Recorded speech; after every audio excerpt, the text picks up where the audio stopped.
Hey peeps, we are back. We are talking Love After Lockup, Life After Lockup, Season 4, Episode 45. Hey, before we get into the video, please do me the honors of subscribing to my channel, hitting the notification bell so you can always be notified when I post new content, hitting the thumbs up because that does wonders for my channel, and share. Thanks. So the episode starts off with Taylor and Chance. And oh, I cannot stand this man. So we already know that she went through his phone and she found out that he's been talking to somebody the same day she found out about majority of his debts. I don't think that he was very clear and told her the very truth about all of his debt. She also found out about him gambling, and it's the next day. He's laid up in bed asking her, "What's up? You still mad? We're in a relationship. You're supposed to trust me. There's no trust." Are you kidding me? I'm sitting here looking at Taylor and saying to myself, don't fall for this. Don't fall for this. And why the hell is he still in the house? Why is he laid up in this bed instead of sleeping out in his truck right alongside his power washer? Because that's where the hell he'd be if that was me. Actually, I wouldn't even know him. Anyway, he is clearly a liar. He is clearly a cheater, and he's trying to change it up and put it all on her, talking about, well, it's because she's always going through his phone and, she's asking him 1,000 questions. That's why he deletes his messages, and that's why he doesn't, want to tell her the truth. This Jessica girl is just a friend. Here's my thing. I don't understand why in the world he would ever expect this lady to trust him. You have been lying since day one. You went out and bought that truck. Then you spent an additional $3,000 on those rims. You brought that pressure washer. You have a shit ton of debt. She found out that you're blowing off $700 at a time at the casino. And you've been talking to some lady named Jessica from work. Then you took them to that restaurant and embarrassed them by paying your $140 tab across 3 credit cards. You invited your son to visit and purchased airline tickets before you had even completely set up the new baby's nursery. I mean, seriously? This man is a pain in the ass. Then when she found out that you were cheating, you had the nerve to try to tell her she needed to sleep in the garage. The woman whose name is on the mortgage, the lady who is pregnant with your baby, you wanted her out in the garage. Boy, you got the right one, because we would definitely be on the first 48s. I don't play. Jeez, this is ridiculous. And not only that, do you guys remember last season he asked that woman for a paternity test? And you want to talk to somebody about trust? Oh, wow. I just can't. It's the audacity for me. What? Listen, Bobby showed up and Chance was pissed. Bobby said she heard from their mama that she was having her labor induced. So Bobby drove all the way from Arizona to Missouri to be there for Taylor when she delivers this baby. Chance was not very welcoming. I actually thought he was rude as hell. He asked her, well, how long you gonna be staying? Is your name on this mortgage? No. And as far as we know, according to Taylor, the mortgage is 2 months behind. It wasn't 2 months behind when Bobby was living there. I'm just saying. So Bobby says she's recently gone through a breakup. She's been homesick, so she's going to stay with a friend down the street until she makes up her mind on if she's going to go back to Arizona or not. Listen, Bobby, get your sister to yourself. And explain to her how stupid this is that she quit her job and is living in this house with this dumbass. What she needs to do is, soon as her maternity leave is up, she needs to get a job, move Bobby back in, have Bobby get a job, and both of y'all put Chance the fuck out. That's all I'm saying. That sounds like a plan to me. Get rid of him. And then we find out that Taylor has another sister named Anna. Where the hell has Anna been? I tell you what, Anna said, y'all are not about to embarrass the shit out of me on national TV. I'm just going to stay out of the way. I'm going to come for the birth of the baby, though. I'm just saying. Way to go, Anna. Bobby ends up getting triggered at the hospital. You know, there's a lot of needles around, there's a lot of IVs around, and she's triggered. I don't know if it's triggering her to think about using or if it's triggering her on ending up in the hospital when she overdosed a couple of times. I have no idea, but it triggers her so much to the point that she has to leave. And Chance gets all upset about her leaving. And I said, you know what? You're just jealous because she gets to leave. And Taylor told you that you don't get to leave. That's what it is. You know, boy, get the hell on. This is your child. Sit there at that damn hospital and wait. He says that Bobby looked clean and sober, but she could have smoked a joint before she got there. He doesn't know, but he's going to keep an eye on Bobby. I said, boy, keep an eye on your debt. Get the hell off of her, okay? Worry about yourself. That's all I'm saying. One thing that I did think was a good idea is when they told the girls that baby Mason was going to be born, Chance and Taylor got the girls little gifts, you know, some toys that they can play with while they're waiting with the sitter until, you know, Taylor and Chance can get home. And I thought that was really cute, considering that they can't be at the hospital right at that time. I said, well, one good deed, you know. Anyway, I still don't like him. And I still think that she is out of her damn mind. Girl, you better snap out of it. There is not enough love in the world that would make me put up with Chance. No, ma'am. No, ma'am. I'm just saying. Anyway, I done got worked up. Moving on. Eris and Cameron. So Eris is coming home with her daughter, Lena, who we rarely see. And they are expressing how hot it is in that house deep in Florida with no air conditioning. And I said, man, oh man, we keep having these conversations about all this money that Cameron has. And I want to know, well, listen, people, why has this air conditioner not been fixed, repaired, replaced? I don't understand it. And have you ever heard of a home warranty company called American Home Shield? They really suck, but they work. You know what I mean? Listen, run out and get you a policy. They would have came right out and, you know, repaired or replaced that broken AC units. Even though I have to admit, I have had a few run-ins with American Home Shield sending out bad service providers, so just double check before they send them out. You know, check the Better Business Bureau and Angie's List, but it's worth it versus being in hot Florida without an air condition. Anyway, right now she's hoping that Cam is out somewhere finding a job because she says she needs some help. And I said to myself, I don't understand this. I pulled out money from my 401k and traveled all over the place renting cars and airline tickets for him. No, ma'am.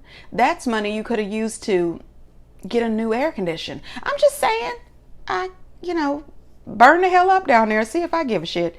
Anyway, I also don't understand why, if they are so hot, there is not 57 fans. 57 box fans, old school fans just circulating. I'm just saying, you got to find a way to keep it cool. Cameron is not out looking for a job. He said he is in no rush to get a job. He's got a little money stashed away, and he does not need a job right now. So he is at the studio laying down tracks. Okay, I was not impressed. However, the production guy thought that he was really good and could definitely hold his own down there in Florida. I said, good gosh, I've heard a little rap coming out of Florida, a little Youngin' Ace. And, it was much better. I don't drill, but I listen to a little drill every now and again. Don't judge me, peeps. Anyway, Eris gets upset because she is blowing his phone up, honey. She is texting. She is calling. She probably dropped a few emails. I have no idea. Smoke signals. She wants to know, where is her man? Is he out there looking for a job? What is going on? Do you have any prospects? Okay, so she decides that she's got to focus all of her attention on finding out where Cam is. So she drops her daughter off with Priscilla. And I said, again? Say what now? Okay, now, Eris, honey, now listen. We see you dropping your daughter off a lot. You are forever jumping in the car to drop that girl off. How many times are you going to drop her off on someone else so you can chase Cameron? I don't like this, not even a little bit. Hours and hours later, after calling and texting, she is at home, angry, drinking wine, waiting for him to show up. This dude comes in the door. What's up, baby? Like he just came home from work with a paycheck, and she is not here for it. She lets his little butt have it. She says, where the hell have you been? He said he been at the studio with his phone on do not disturb. And she says, are you kidding me? Are you kidding me? You have your phone on do not disturb? She says, you are not taking things serious. You are not out looking for a job. And he wants to know, what the hell is she talking about? He says, I've only been here for 3 days. Can I breathe? She says, no, you can't. You are a married man with a child. I said, no, stop that. And then she says, you smell like you've been drinking alcohol. And he says, and you've been drinking alcohol. He was excited. He let her know. He said, hey, in the midst of all of this hostility, I got a song done today. And she said, that is great. And I'd love to hear it, but not right now. I don't give a fuck about your song. I said, oh, right now, because I don't give a fuck about it either. But you know, I don't know them. So she was not here for it. She then starts to do the questioning. Was there any women at the studio? Well, who was there? What were you doing? I said, girl, see, this is what happens when you find some dude on the YouTube that you think is really hot and sexy and you like the way his rhymes go. Then you track his ass down in prison and stalk his ass for 3 or 5 years because you so in lust. And then you just up and marry him. Girl, you just have to be careful what you ask for. I'm just saying. She tells him that he needs to grow up. He tells her she better watch how she talks to him. And then he storms off to his room, honey, and jumps on the bed. Then she runs up the steps, leans over his tiny frame, and tells him to get the hell out of that bed because he's sleeping on the couch. I said, well, damn it. He goes downstairs and throws a tantrum, pulls the family photo off the wall, and bam, smashes it to the ground. I said, well, shit. This is about what I expected, you know, love after lockup marriage to be like. Anyway, you guys, I did see an update on Cameron. I found out that dinner that they had on the private beach, Cameron actually did pay for that. And those steaks were $1,000 each. I also found out that he does have a job. He is working in a call center somewhere. He needs to share that information with Puppy. He also is doing really well. They updated that he does have a son back in Cincinnati and that he is spending a lot of time with Eris's daughter and that he loves her like a real daughter. So things seem to be going well for them at this time, and I am wishing them the very best. I do look forward to seeing how this progresses on the show, but it seems in real life Cam has really buckled down and, you know, found out that it was important for him to get a job. So he's got a job now. So, you know, we move on to Lindsay and Blaine, and I'm telling you, this episode, what I really wanted to do is fast forward through a lot, and they were one of them. Oh my goodness. So Lindsay is fishing around to get married, honey. You know, his dad made that comment that Blaine would marry her. Now she wants to know, well, would you marry me? Do you want to marry me? Oh my gosh, what do you think? I said, girl, bye. Remember, y'all are in this rented home and you're fixing up that tacky ass trailer. Let's see how that trailer comes out before you make these decisions. Anyway, she decides she wants to get a little sexy. She wants to have a little sex. Blaine wants to go out and ride on his ATV or do something. I don't know. He wanted some wind therapy, which I don't know. People, you don't start me to lying. And she wants to have a little sex therapy, which I can understand that. I like a little sex therapy. Anyway, this is not about me. So listen, she finds out that he's got that ankle monitor on and she starts acting like Lindsay, who, girl, listen, please look into an acting class if y'all gonna keep this storyline up and you always gonna be the damsel in distress who is angry and a gangster at the same time. Please get yourself some help. There has to be some kind of acting coach down there in the Mississippi.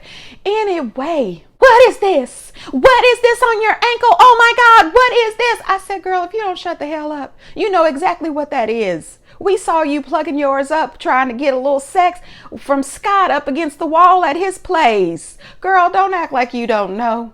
She's throwing a fit. I can't believe you did this to me. Oh my God, who knows? You knew, you told somebody. Oh my God, and why didn't you tell me? You should have called your girlfriend. Oh my Lord. I mean, it was a bit much. I said, We TV, who is producing this segment? Okay, tell them to stop it. Anyway, she has some points and he has some points. She was screaming and hollering at him as if she wanted him to go on to jail. Okay, why did you take this deal? Oh my God, oh my God. You know, he tells her that his ankle monitor is not the same as hers. He can leave the house at a certain time of the day, but he has to be back at a certain time of the day. And the only thing that he's not really allowed to do is commit any crimes or leave the States. Unlike hers, when she was locked down, she couldn't walk to the mailbox. His is a little bit different. But where I understand where she's coming from is she was approved to stay with him, which is very rare. But now that he is pretty much convicted and, put on house arrest, she's probably going to have to move out. And she wanted to know why he didn't tell her sooner, because now she's got to call her probation officer and explain to them that it's not something that he's been offered. It's something that he's actually taken. So it looks like she may have known and just didn't say anything. So it does put her in a bad spot. I do not know why he didn't tell her up front, but I would have still taken the deal, whether she liked it or not. Ma'am, I'm not doing 20 years just so you can feel comfortable. You know what I mean? I am going to put on this damn ankle monitor and live in this house and under these rules for the next 3 years. Deal with it. You go stay with your mama. Cut the shit. I'm just saying. That's what I would do. Anyway, moving on. Now, honey, listen. When they showed Marcelino and Brittany.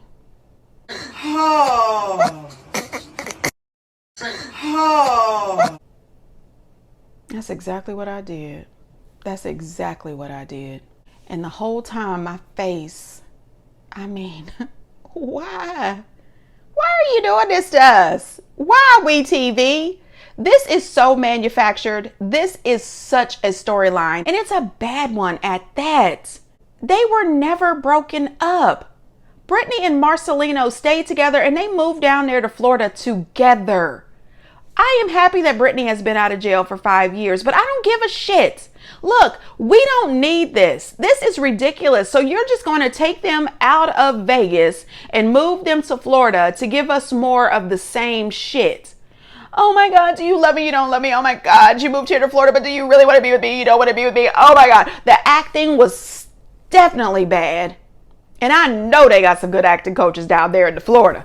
I know they do. Listen, we don't want it. We don't need it. Please leave us alone with this Brittany and Marcelino. I wanted to fast forward through the entire thing. I don't care about you now doing yoga. I don't care anything about him sitting at the bar talking to that real cute lady. That little lady was adorable, wasn't she? She was 80 years old. It was her birthday. I don't give a damn. You know what I mean? Leave us alone. Stop doing this to us, WeTV. Marcelino and Brittany have given all they got. Okay, we don't want no more. Moving on. Amber and Puppy. So, honey, listen, their scene picks up right where it left off. Puppy is outside looking almost like she wants to bust out in tears. Her mom is looking very concerned. And here goes Eric. It's time to go.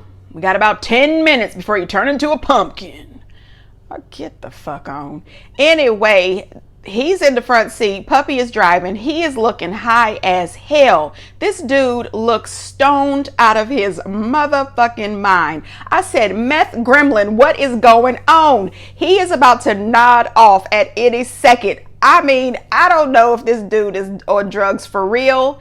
So this is alleged in my opinion, but in my alleged opinion, he is high as fuck. I mean, what? Whew. I can't. He could hardly keep his eyes open. He could hardly carry on a conversation. And he's going to ask her, what is her and her mama talking about? None of your damn business. He says, when I came out the house, y'all was looking crazy. Dude, do you see yourself? All the time. You look fucking crazy. Okay, I don't understand this. Oh gosh, no way that I would ever have a dude like this in my life. No, ma'am, no, ma'am, no, ma'am, no, sir. I don't play that shit. Then he's going to ask her what is wrong with her. What is her major issue? Buddy, you are one of her major issues. He's looking at her as if something is wrong with her. I said, dude, the whole time that we have seen them on the show, I don't recall her ever driving. He is usually always driving, but you are clearly so fucked up that you are nodding off in the passenger seat. You are the problem. You are out here spreading it low and wide with your ex-wife who seems to want to be the current wife, and you're asking her? Then he's telling her that she doesn't respect him. You've got to earn respect. Get the hell out of here.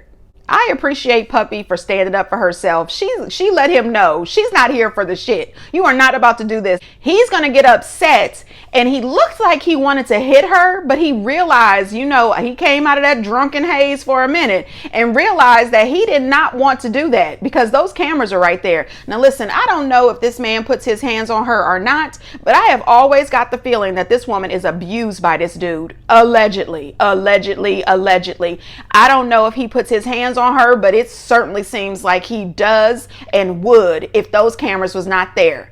I said, what the shit? Come on now, Puppy. You got to get away from this dude. He's going to tell her, he's going to embarrass her.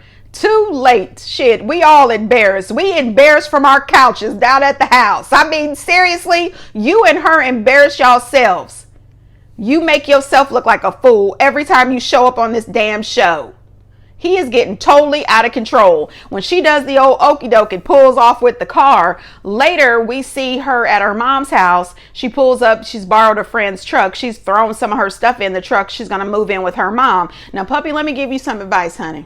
Don't mess with Eric anymore. Don't mess with Eric anymore. Get all of your shit, change your phone number, block him on everything. Block his wife on everything. If his wife wants to continue to deal with him, let her deal with his bullshit. Let her deal with it. You move on with your life. You need to get into your mom's house and clean it up. I mean, the front yard, the house, the backyard, the side yard. Clean that shit up.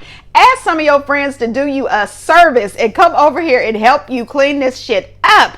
It has to be really bad on the inside that y'all are always taping outside and showing the mess on the outside. Anyway, clean that shit up.